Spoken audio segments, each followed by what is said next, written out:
JB Gallego, pumanaw na.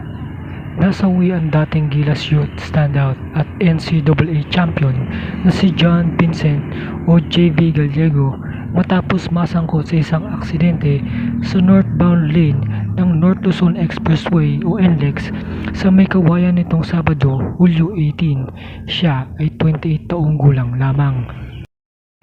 Nakilala si Gallego bilang kinatawan ng Pilipinas sa 2016 FIBA Asia Under-18 Championship.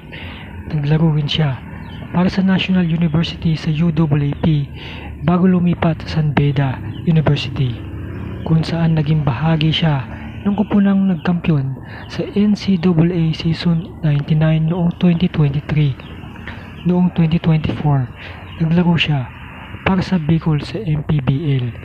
Nagduluksa ang basketball community sa kanyang pagpanaw kabilang ang dating teammate niya na si Fran Yu, na nagbigay mensahe bilang pag-alala sa kanilang pagkakaibigan.